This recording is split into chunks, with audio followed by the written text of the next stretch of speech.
Good afternoon, hello and welcome to WION World of Cricket. I am Digvijay Singh.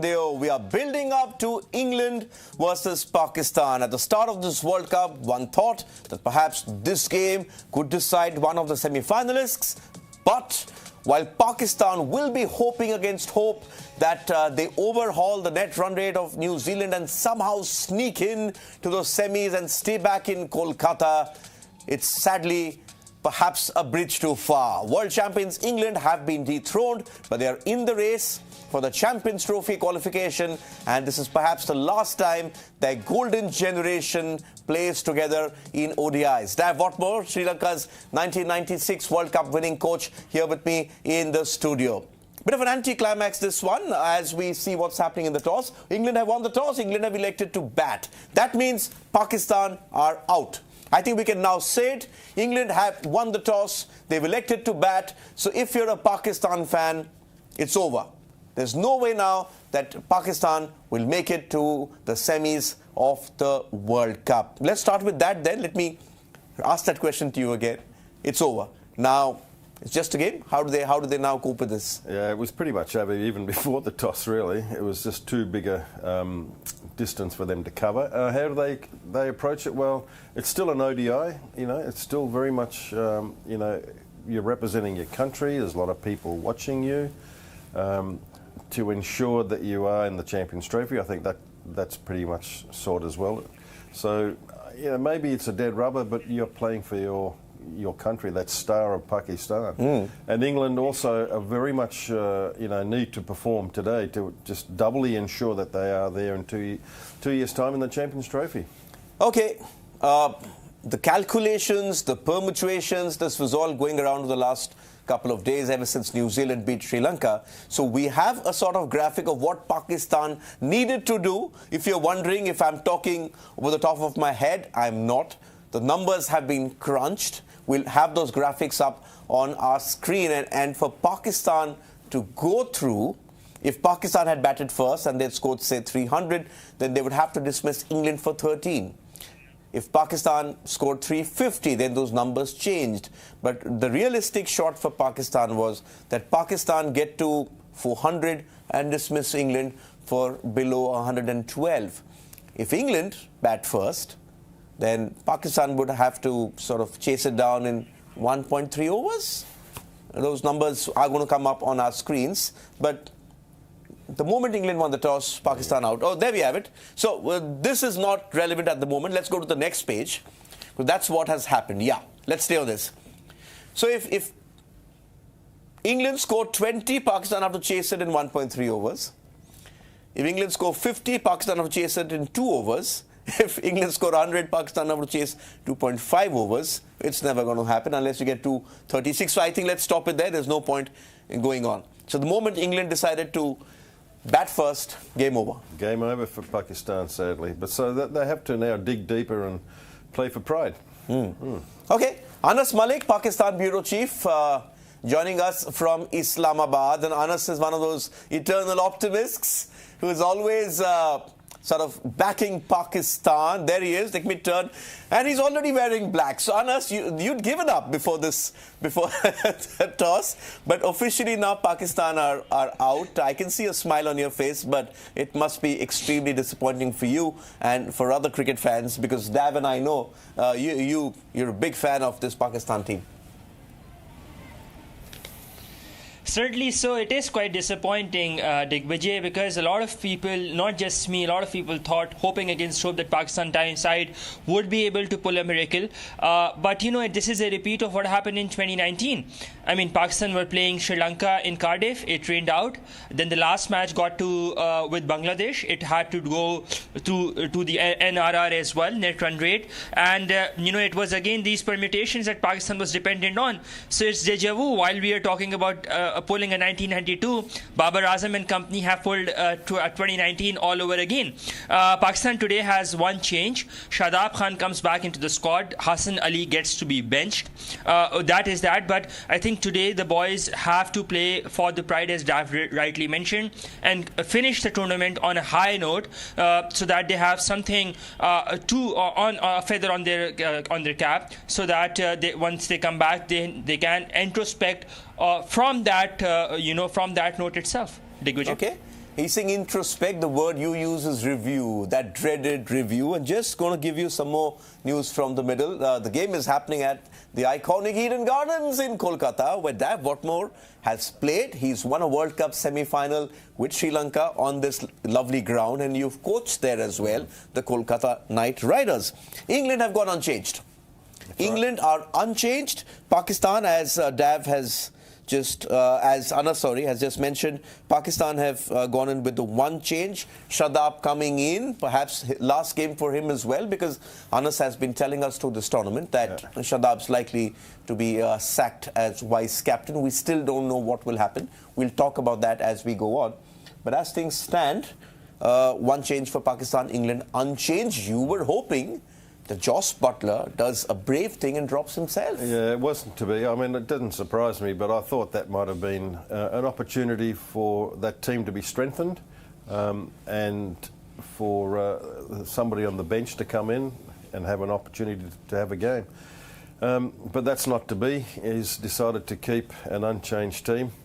Unfortunately for having Ben Stokes on the team helps him a lot, particularly last game. So here it is. It's the usual suspects up to 4. Harry Brook comes in, keeps his place at number 5 in place of Liam Livingstone.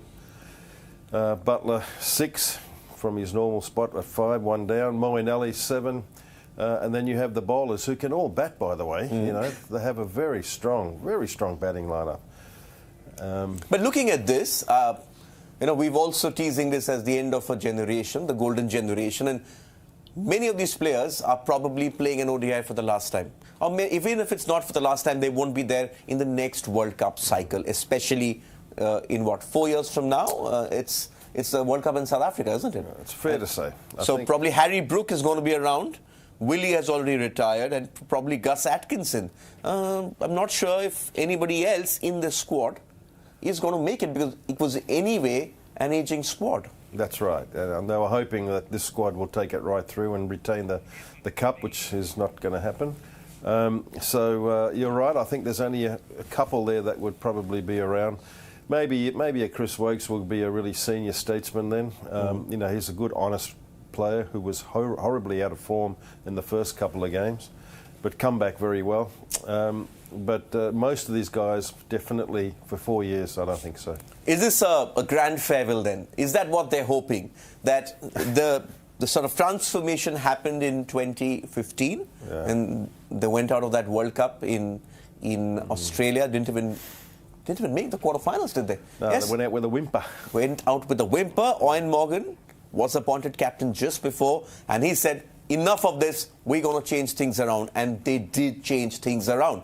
You never know. Going forward, this approach which they have could still work in other conditions. The problem is in India, they didn't adapt and just sort of made too many panicky decisions, perhaps, which is what led them to this predicament. And as you've been saying, they got a couple of tosses wrong. There's no way this England team, let's bring up the points table. There's no way this England team should have been in, 4 points? That's 2 wins in 8 games. As things stand, they are going through to the Champions Trophy as things stand. But that's perhaps one of the worst title defenses you'll ever see. And what hurts, it hurts you, it hurts me, probably going to hurt Anas, even though he's from Pakistan. We're all fans of cricket. What hurts is this group of players, that's not where they should be. No, that's right. There's such a talented group. A group of players who are used to having a lot of success. And sadly, it's hard to see this happening, to be honest, regardless if you're a fan of England or not. It can happen to any team, and I'd feel the same. Teams who really should be performing at a much greater level that don't. It is hard to take, hard to see, but this is really their finale as a group for most of them, and I'm sure they'll have a sit down after the game and have a little drink and reminisce maybe over the next day or two of what great times they've had together, and perhaps may not be together for much longer after today. Okay, let's see if that same thing holds true for Pakistan. Let's bring up Pakistan's 11, and we can ask Anas Malik to sort of tell us if he thinks this is also the end of an era for Pakistan, or he thinks they're still in transition mode? He'll speak over these graphics that we have. Anas, is it going to be an end of an era, or do you think it's actually still transition mode which is on at the moment? There are players out there. Who you think will still be around. Naseem Shah was injured, and who else is there?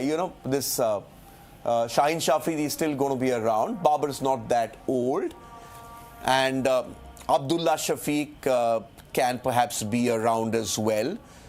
Who are the other players you think will take Pakistan cricket forward? Well, I think Saim Ayub, who's not in the squad, I think he will be coming back as an opener. Mohammad Haris, that wicketkeeper batsman who was a travelling reserve, he will be the player to watch out in the next tournament. Again, Abrar Ahmed, that leggy right-arm leg spin, he will again be making quite of a difference in the years to come. But yes, going forward, it is quite of an end of an era to an era. And we were talking. You mentioned about the Shadab bit, about his possibility of stepping down, as I have been talking about, because that is something that is there, that is out in the open. But yesterday, during the practice session, optional practice session, there have been talks with between Ramiz Raja and Babar Azam of a possibility of Babar Azam voluntarily stepping down. That is going to be very interesting, because the board believes that Babar should not be stepping down up at least until the Australia series. But Babar says that Babar believes that for a prolonged Australia series, especially for a test series, no Pakistani captain has performed really good. So it would be having a bad impact on his statistics, and that's what he has been talking to his close circle about, to step down from captaincy, or rather he gets to step down from captaincy as and when they come back. Digvijay? Okay, important point, but there's also been this talk of a churn, and it's not happened right now. When they went on that run of 4 straight losses, that's when sort of things happened, and we thought that the PCB washed its hands off what was going on. Inzamamul Haq was sort of asked to step down as chief selector as well.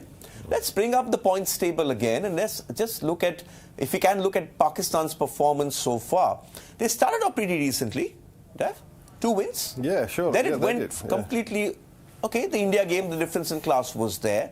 Then the Australia game, they sort of fought hard, even though they got hammered by Marsh and Warner. But then I think what hurt them was the Afghanistan game, which it just went away from them. They couldn't defend 280 plus. And then what was the other one? The South Africa one, which I think was unfair on them a bit. Yeah, look, when you look back and you can pick out these games and you can say, you can review them in a different light, if this and if that, and bottom line is it didn't happen for them. But I was interested to hear about Babar Azam giving up his captaincy. It is true that Pakistan teams in the past have not fared very well against Australia when they tour.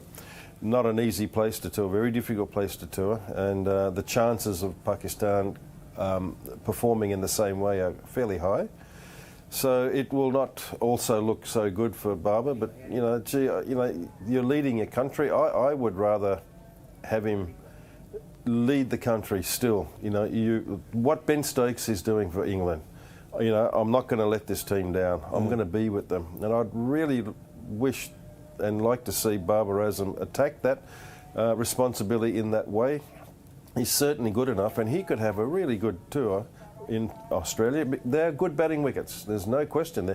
It gives you a little bit of encouragement for the bowler, the pace bowler, but it also is good for batting. So, I think he could have a really, outstanding tour as a batsman, which will enhance his leadership qualities. Because you mentioned Stokes, let's talk about Stokes. Let's talk about Bairstow. We had this conversation that should Stokes be captain for this last game, and perhaps Bairstow sitting down. In hindsight, when Ben Stokes looks back at coming out of retirement, it took him a bit of time to sort of get used to what was going on.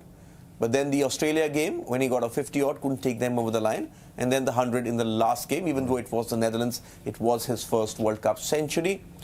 in hindsight, should he have come back?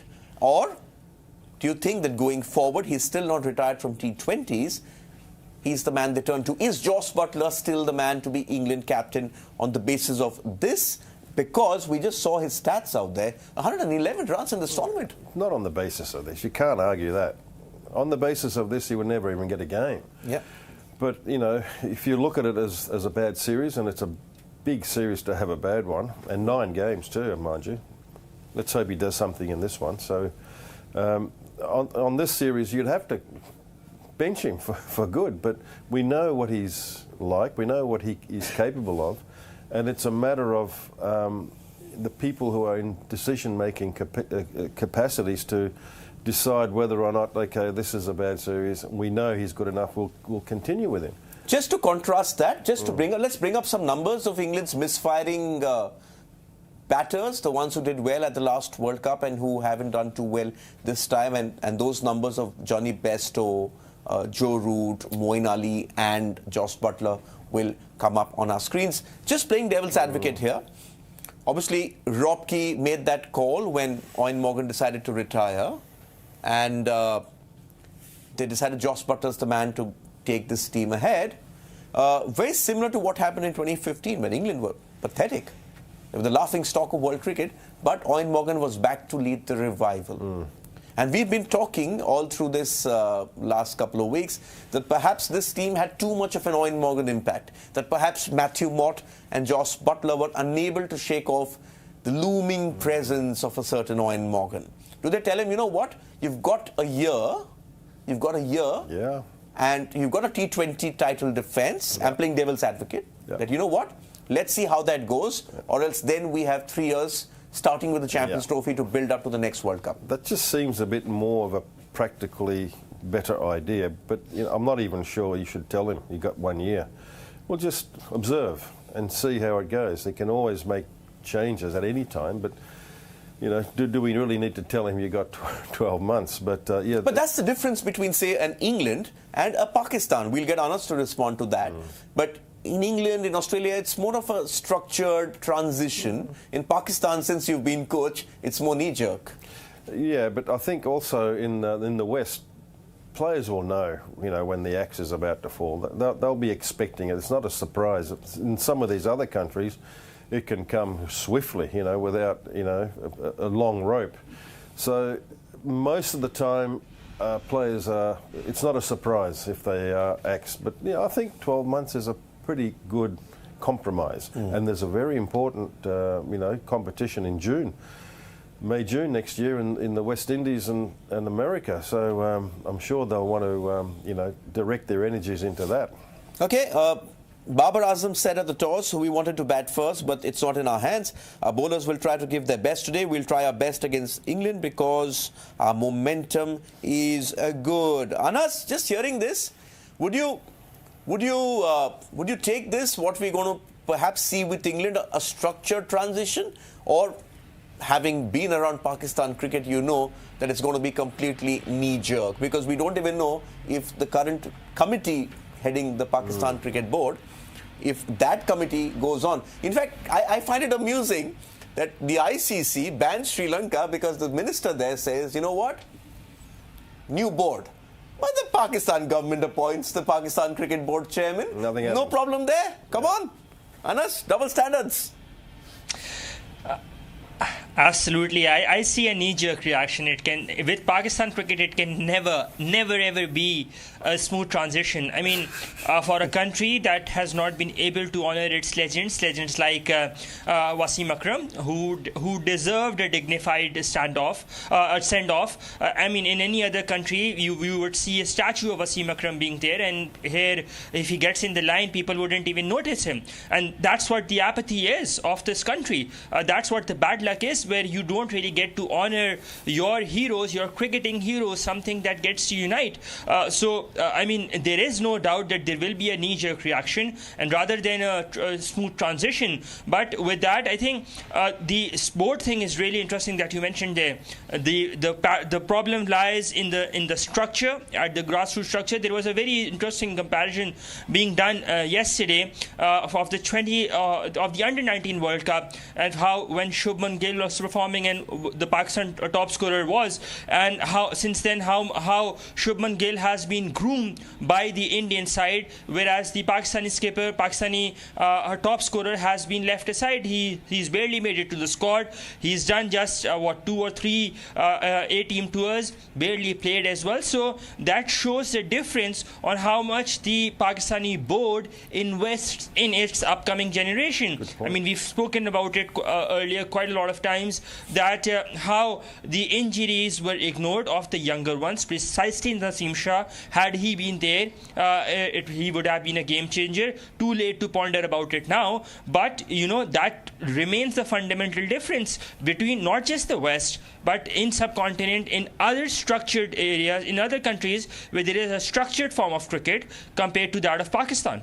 Okay, just on the structure question before I get Dav to respond. On the structure question, Afghanistan don't have a proper structure.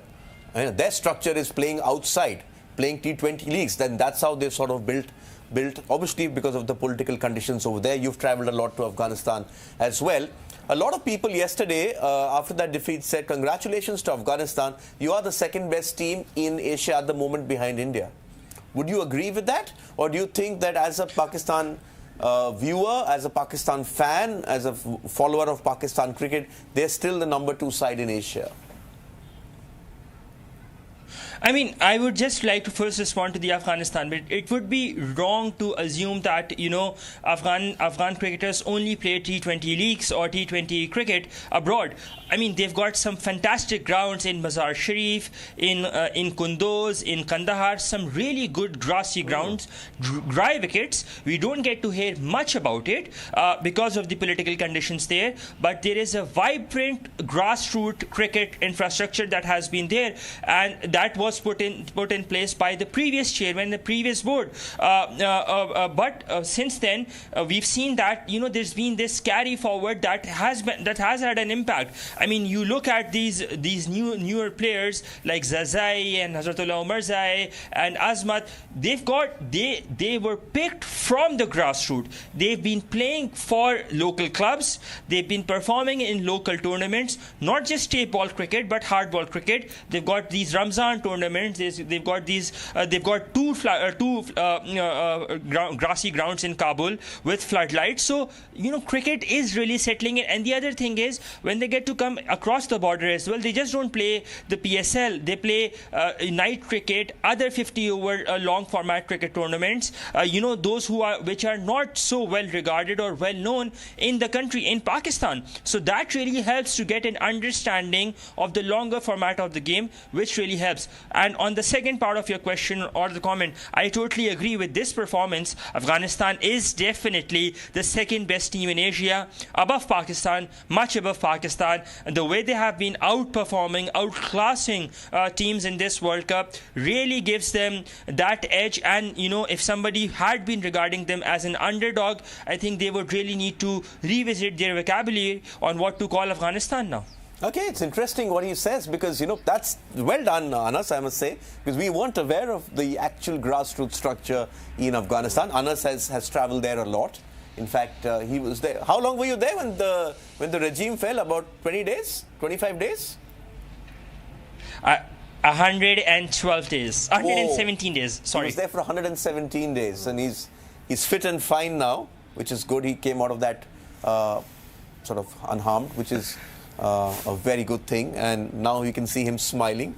Perhaps he wasn't smiling when he was out there. It was very tough conditions, what he had to report in. But even then, even with what he's saying, Pakistan, you've been coach of Pakistan, they've got a much better, vibrant sort of facilities and sort of talent and everything.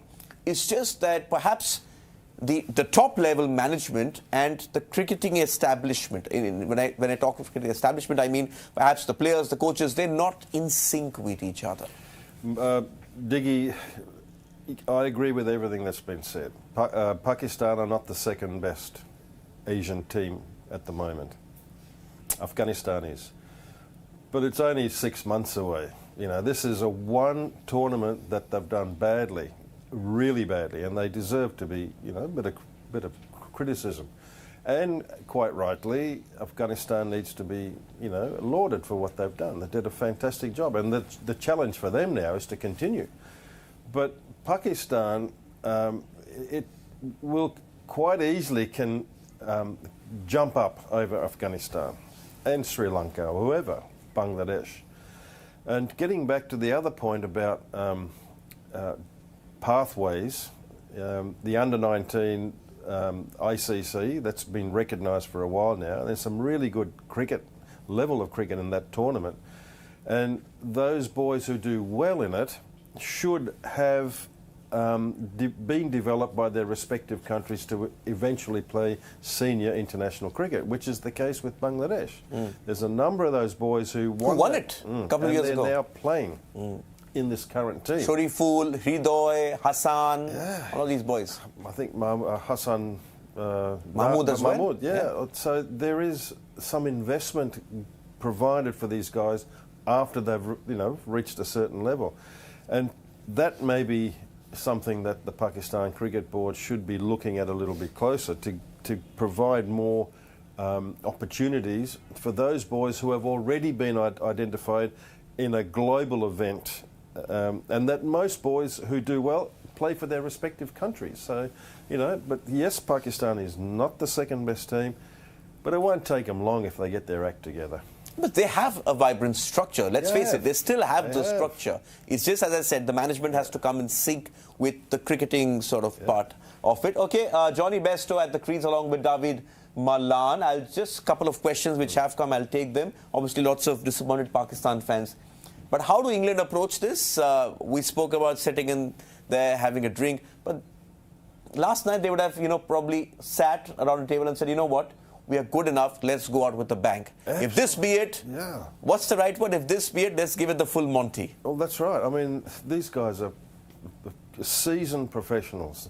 They just know that this is their last game in a tournament that they've done badly in, and it's always good to finish on a high. So when they do board that plane and get off the flight in Heathrow and they walk down, at least they can hold their heads up a little bit. So that's important for them to do well. Okay, Anas, for Pakistan, what's it in it for them now? How would they expect to go out? Would you see the fact that now England are batting first and they're officially out of the tournament? Will that lead to a deflated effort now, or do you think the shoulders will already be down and say, you know what, let's go through the motion, let's get this over, let's get out of here?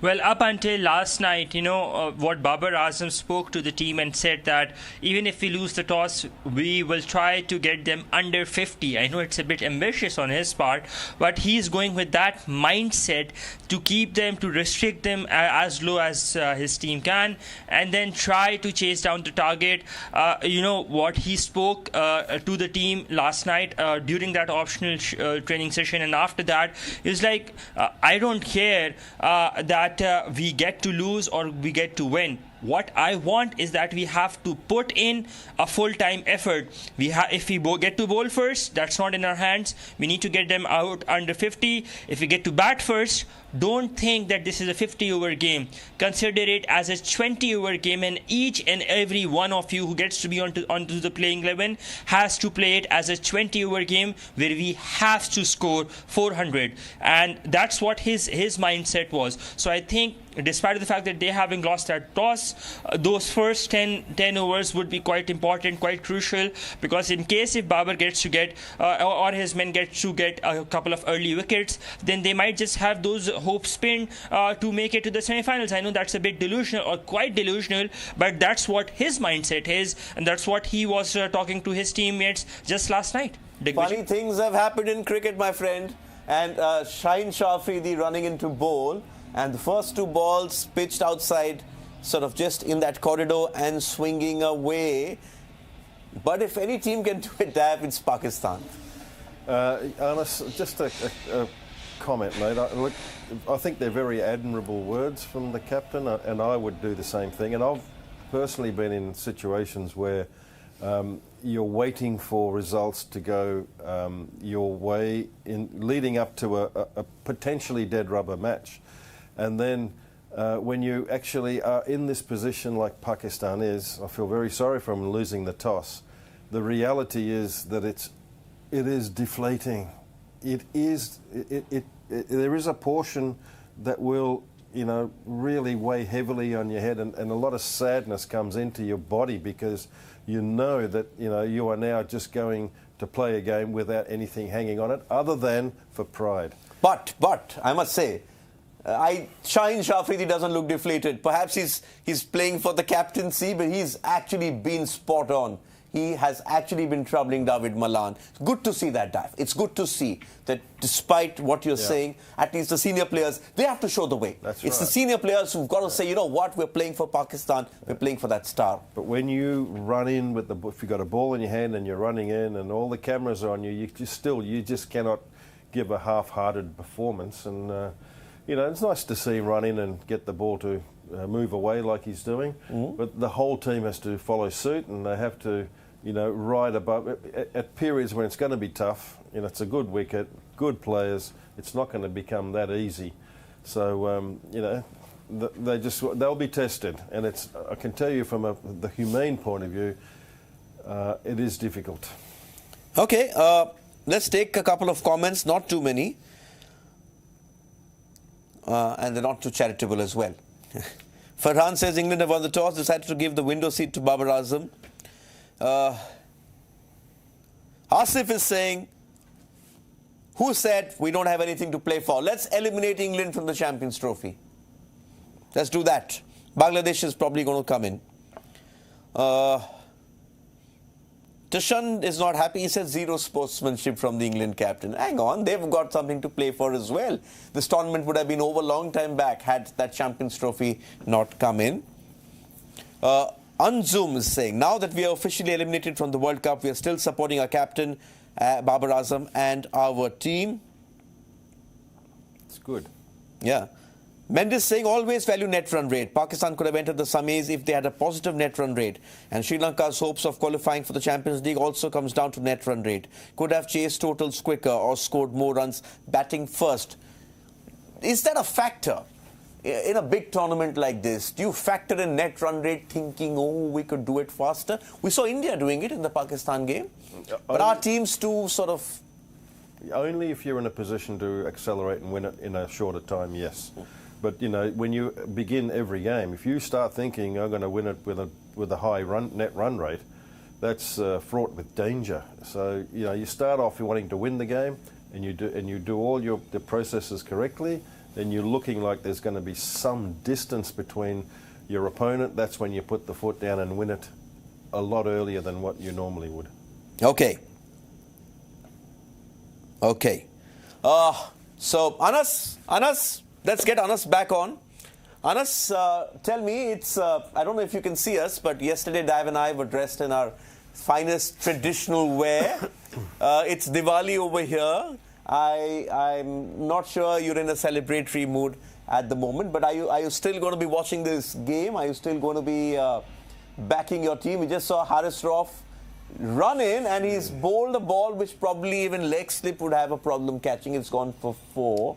That doesn't help. But how do you see this unfolding?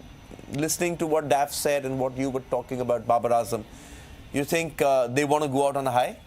And are you going to be supporting them as well? I mean, look, I am a delusional, optimistic Pakistani cricket supporter.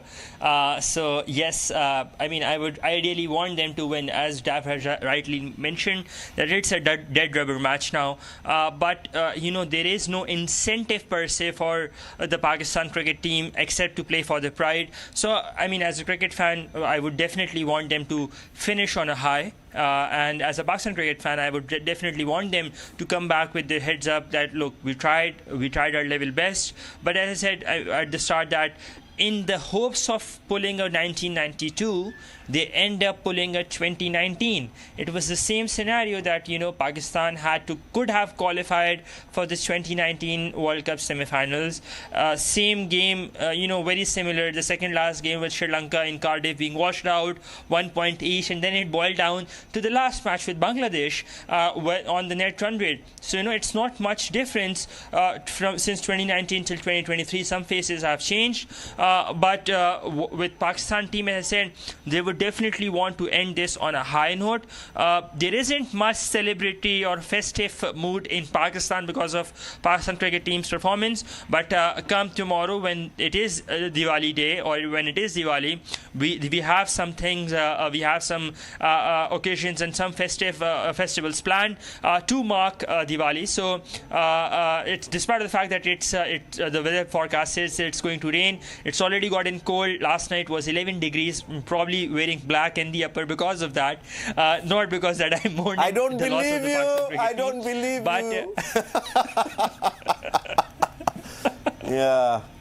No, it's actually really, really cold. It was 11 degrees last night, and it's 16, 17 degrees right now. So it's pretty cold right now. Yeah, I'd swap places with you, and you'd be happy. Just the question of the visas, and I'd love to be there, especially with the pollution over here in Delhi. Manas, thank you for joining us, and let's hope we get a good game. Let's hope we get a good game, and let's hope that. At the end of it, we get you this evening and we sort of talk about the end of this World Cup for England and Pakistan officially. Before I go, let's confirm the two semi-finals of this ICC Cricket World Cup. We said it a couple of days ago. Now we can officially say it. Semi-final number 1 coming up in Mumbai on Wednesday, the 15th of this month. It's going to be India, the hosts, the only unbeaten team so far, against New Zealand. Remember, the team that knocked India out of the last World Cup at that particular stage. Semi-final number 2, now confirmed. It will be on this very ground, the Eden Gardens. It's going to be South Africa versus Australia. Blockbuster contests, official now. Yeah, well, you called it a couple of days ago, and now it's absolutely official. So we're all eyes on Mumbai on Wednesday, and then on Thursday, Australia versus South Africa. And that'll be also 2 very good games. And the one team India did not want to face, they've got them on Wednesday. But perhaps what could help them now is the fact that they've ended that sort of run, the 20-year run of not playing against them. You never know. But it's Mumbai, it's Rohit Sharma's territory. Right. It's Virat Kohli's, that's where he stays. Come on, India. And they won a World Cup there. That's right. They won a World Cup there. They're going to go through undefeated? Yes, there's a game as well in India versus Netherlands, but we'll talk about that later today. But for the moment, this is it. We're down to the final 4 of this World Cup. England are 6 for no loss. Or have they just lost a wicket? They just got a wicket. They just got a wicket? Haris Rauf is appealing. I think there is a review coming? I think there's a review coming. And he started off bowling a load of rubbish. 2 wides, and one of them went for 4. Oh, maybe not. He didn't take the review. No, okay. 6 for no loss after 2. Dav Whatmore is going to be back. Mid-innings break. Remember, there's another game going on. It's Bangladesh versus Australia. Bangladesh playing very well in that as well. We'll review all of those games as we build up for Diwali. Our Diwali is going to be here in the studio. It's not just lights, sound and action. For us, it's lights and a celebration of cricket. Goodbye. For the moment, from Dav Whatmore and me, this is WION World of Cricket.